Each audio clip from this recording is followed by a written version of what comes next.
Hello viewers, welcome to my channel. Karthigai தீபத்தில் என்னெல்லாம் நடக்குதுன்னு பார்க்கலாம். வாங்க வீடியோக்குள்ளே போகலாம். தீபம் இன்றைக்கி ஒரு வழியாக தப்பிச்சிட்டான்னே சொல்லலாம். அது எப்படி என்னன்னா உள்ளே போய் ஃபுல் வீடியோ பார்க்கலாம் வாங்க. ஃபஸ்ட் எபிசோடில் வந்து தர்மலிங்கமும் ஜானகியும் எல்லாத்தையும் வரவேற்றுட்ருக்குறாங்க. மண்டபத்துக்கு முன்னாடி வாசலில் நின்று அந்த வழியாக போன ஜோசியர் வந்து இந்த அவங்க கட் அவுட் கார்த்திக் தீப கட் அவுட்டை பார்த்து மேரேஜ் கட் அவுட்டு பட்டு உள்ளே வராங்க. வந்து இதுக்கு வாசலில் ஜானகி தர்மலிங்கத்துக்கிட்ட பேசுகிறாங்க. நான் அன்றைக்கே சொன்னேன்ல, இது மாதிரி ஒரு உயிர் போயிடும் அப்படின்னு சொன்னேன்ல, இந்த கல்யாணம் நடந்தால் அப்போது நீங்கள் நடத்துகிறீங்க அப்படிங்கிற மாதிரி கேட்குறாங்க. இல்லை, இது வந்து எங்கள் சம்மந்திக்கிட்ட சொன்னோம், ஆனால் பரவாயில்ல நடந்தே தீரும்னு அவங்க தான் உறுதியாக இருக்காங்க. அதனால் கடவுள் மேலே பாரத்தை போட்டு கல்யாணத்தை வந்து நடத்துகிறோம் அப்படிங்கிற மாதிரி சொல்கிறாங்க. சரி, அப்போ ஒரு உயிரை கொண்டு தான் நீங்கள் கல்யாணம் நடத்த போகிறீங்க, உங்கள் இஷ்டம் அப்படிங்கிற மாதிரி ஜோசி சொல்லி கிளம்பிடுறாங்க. அந்த வழியாக வந்த இதையெல்லாம் ஆனந்த் வந்து கேட்டாங்க. அந்த வழியாக வந்து ஆனந்த் கேட்டு உடனே நான் போய் அதை வந்து தர்மலிங்கம் பார்த்துட்றாங்க. பார்த்துட்டு ஆனந்த் தம்பி நிலுங்க மாப்பிள்ள அப்படிங்கிறாங்க. உடனே இல்லை, நான் போய் இந்த விஷயத்தை கார்த்திக்கிட்ட சொல்லியே ஆகணும் அப்படின்ட்டு போயிடுறாங்க. உடனே கல்யாணத்தை நிறுத்திடுவாங்கன்னு சொல்லிட்டு உடனே தர்மலிங்கமும் ஜானகியும் அபிராமி அம்மாவை தேடி போகிறாங்க. ஃபஸ்ட்டு அபிராமி அம்மாவை பார்க்குறாங்க. ஆனால் ஆனந்த் வந்து கார்த்திக் பார்க்கல இன்னும். உடனே போய் அபிராமி அம்மா நடந்ததெல்லாம் சொல்கிறாங்க. இந்த மாதிரி ஆனந்த் தம்பிக்கு எல்லாம் உண்மையாக தெரிஞ்சிருச்சு அப்படின்னு சொல்லி. சரிங்க, விடுங்க சம்மந்தி, நான் பார்த்துக்குறேன் அவனை, நீங்கள் கவலைப்படாதீங்க, அந்த கல்யாணம் நல்லபடியாக நடக்கும் அப்படின்னு சொல்லிட்டு சொல்கிறாங்க, ஆறுதல் சொல்கிறாங்க. சரின்ட்டு அவங்க போயிடுறாங்க. உடனே அபிராமி வந்து ஆனந்தை தேடிட்டு போய் ஆனந்த்கிட்ட ஒரு சத்தியம் வாங்கிறாங்க.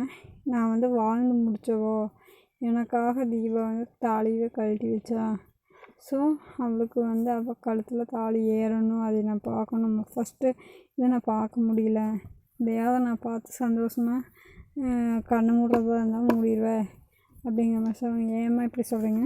உடனே இது நடந்தே தீரணும், இந்த உண்மை கார்த்திக் தெரியக்கூடாதுன்னு சொல்லி வழக்க டைமாக சத்தியம் வாங்கிடுறாங்க. தலையில் வச்சு சத்தியம் வாங்கிடுறாங்க.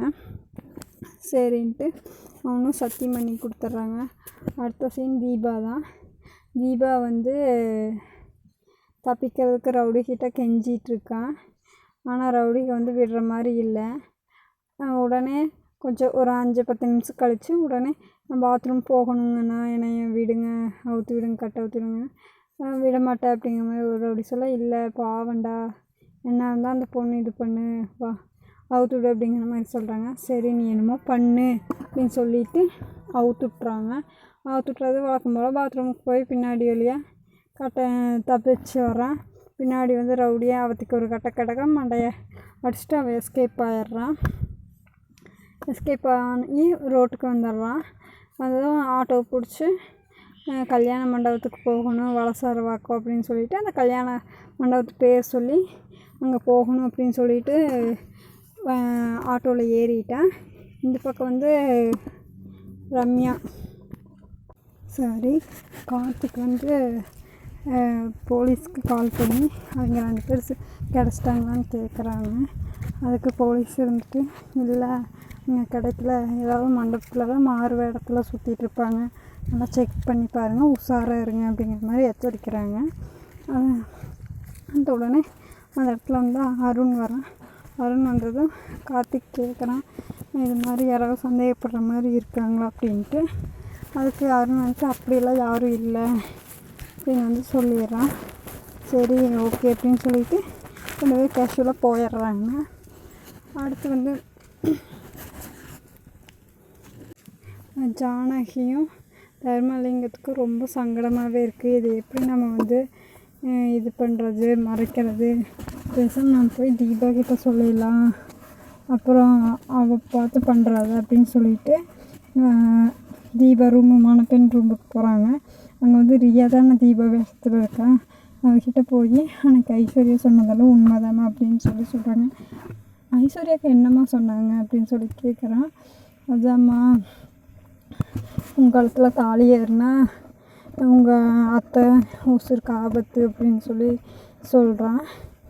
ஓ அப்படியா, சரிம்மா, இந்த விஷயம் யாருக்கும் தெரியக்கூடாது அப்படின்னு சொல்கிறான். ஏன் அப்படின்னு, ஆமாம் என் கல்யாணம் நடந்தே ஆகணும், நான் வந்து முறைப்படி கல்யாணம் கட்டிட்டு வரலன்னு சொல்லி என்னை எல்லோரும் பேசினாங்க. ஐஸ்வர்யாக்காங்க கூட பேசினாங்கல்ல. இப்போது எனக்கு அவங்களா இந்த ஆண்டவனாக பார்த்து அமைச்சு கொடுத்துருக்கான். ஸோ நான் இதை விட மாட்டேன். அதனால் இந்த கல்யாணம் எக்காரணத்தை கொண்டு நிறுத்தக்கூடாது. நிறுத்துச்சுன்னா அப்புறம் அவ்வளோதான், நடந்தே ஆகணும் அப்படிங்கிற மாதிரி கட் அண்ட் ரைட்டாக பேசுகிறான். அதுக்கு தர்மலிங்கத்துக்கும் ஜானகிக்கும் செம்ம ஷாக்கு.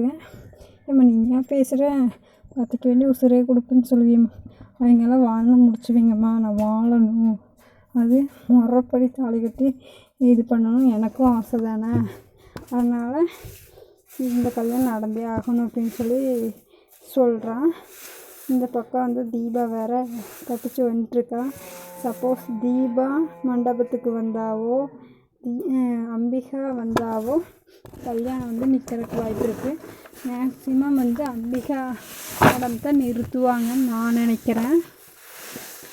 ஏன்னா அவங்க தான் மயக்கில் இருக்காங்க. ஸோ சீக்கிரம் மயக்க தெளிஞ்சு வந்து உண்மையை சொல்கிறதுக்கு வாய்ப்பு இருக்குது. அவங்க சொல்கிற டைம் கரெக்டாக தீபாவும் என்ட்ரி கொடுப்பாங்கன்னு நினைக்கிறேன். அப்படித்தான் எபிசோடு எடுத்துகிட்டு போவாங்க. அடுத்தடுத்த எபிசோடு வந்து ரொம்ப சுவாரஸ்யமாக கொண்டு போயிட்டுருக்காங்கன்னே சொல்லலாம். செமையாக இருக்கும். ஸோ மிஸ் பண்ணாமல் பாருங்கள். நம்ம சேனலை சப்ஸ்கிரைப் பண்ணாதீங்க, சப்ஸ்கிரைப் பண்ணி பக்கத்தால் இருக்கிற பெல் பட்டனை ஆளுங்கிற ஆப்ஷன் கொடுங்க. அப்போ தான் நம்ம போடுற வீடியோ உடனுக்குடனே உங்களை வந்தடையும். நன்றி, வணக்கம்.